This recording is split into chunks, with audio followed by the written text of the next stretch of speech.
Arianna Fitts was just 2.5 years old the last time she was seen by family. The search for her began when her mother, Nikki, was found murdered and left in a shallow grave in San Francisco's McLaren Park. There was no sign of the toddler. Arianna's aunt, Tess Fitts, has been facing the soul-destroying mystery of the double tragedy ever since. "I do believe that Arianna is still alive. And it would mean everything to me to know where she is and to find her," Fitts told CNN recently. And began to cry. "I wait for that day. Every single day. I believe that day will come." But unlike the recent missing person case of Gabby Petito, or the disappearance of Natalie Holloway or the unsolved murder of John Benet Ramsey, there is no army of obsessed followers also hanging on every development, and no sustained media coverage. Asked why Arianna was not a household name, Tess Fitts took a long pause. "I honestly thought she was," she said at last. "It's kind of surprising to me to know that she's not. I don't even want to think like this. But in my situation, people think of me or his mother different. Like we love our children less or something. Or they are less important or something. That's what it feels like," he said. Carmen Bolden Day thinks there would be more answers in the disappearance and death of her son Jelani if there had been the same attention on him as with the Petito case. Native Americans and other people of color also say authorities can be slow to act. Tess Fitts smiles when she thinks of Arianna, describing her as a very energetic, bubbly and curious kid. "We'd be out in public, and she'd just wave at strangers with a smile and people would respond to that," Fitts said. "Very intelligent, very curious about things. And she also had a little bit of sass sometimes too." But Fitts's face becomes strained when she moves to what happened. "I think that Arianna was taken because someone wanted her. Someone fell in love with her and they wanted her as their own," she said. For her, the murder of her sister Nikki and the disappearance of Arianna have to be linked. Nothing else makes sense. She says Nikki Fitts would sometimes have babysitters in Oakland care for her daughter overnight while she took late or early shifts at a Best Buy store in San Francisco, using public transport for the lengthy commutes. It is not known when Nikki Fitts last held her daughter, but they were last seen together mid-February 2016, according to the family. Nikki Fitts was reported missing in early April 2016. Police say she was lured out by a call to go meet the babysitter. Police initially had some leads but none led to Arianna. No charges have been made in the murder of Nikki Fitts or the disappearance of Arianna. And 5 years later on, there is still no trace of the once toddler who's now likely lost some baby teeth, grown a ton, and maybe learned to ride a bike. There has been media coverage of Arianna's case. The SFPD says the case is open and active. The FBI included her on one of its podcasts and there are rewards for information. But even at the time she first went missing, there was no national frenzy to find her.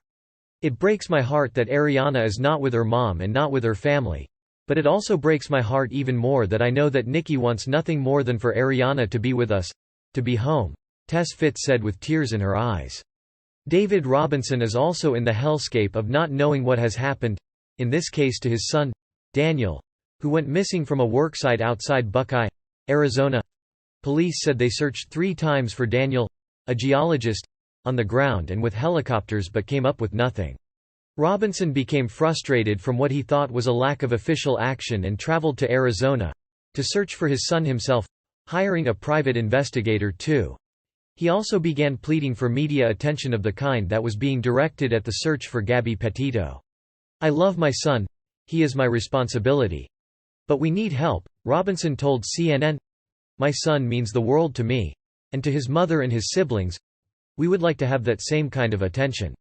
5 months into what Robinson calls his mission to find his son, evidence and clues have turned up. After local media did a story, Daniel said help began to arrive, regular citizens who volunteered their time for a stranger. 4 weeks after Daniel Robinson went missing, police called David Robinson. The younger man's car was found crashed. His cell phone, the clothes he was wearing that day and a case of water were all found in and around the wrecked car. But no Daniel. So the volunteers and Robinson continued to search. They have found all sorts of the things. The most disturbing, human remains. "We found a human skull," Robinson said. Buckeye Police Chief Larry Hall told CNN evidence was being assessed. But it was not Daniel. We're waiting for DNA to come back on that case before we can positively identify with the victim in that," he said. Volunteer searchers looking for Daniel may have helped solve another missing persons case.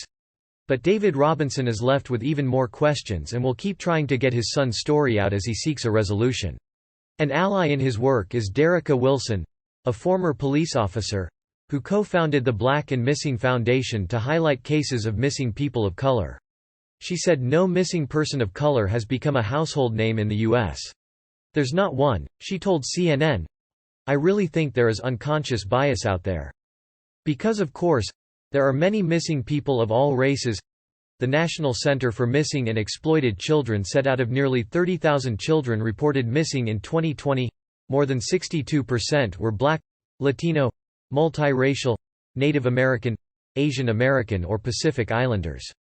"There are a lot of Gabby Petitos and Natalie Holloways in the Black and brown community," Wilson said. Tess Fitts lives that truth every day, looking for her niece. She says the San Francisco police have been working her case but Arianna is not home and she cannot live with it.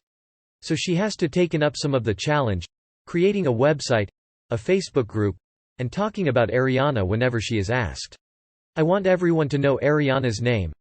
I want everyone to know what Arianna looks like. I want everyone to know that Arianna is someplace she does not belong," she said. "I want everyone to know."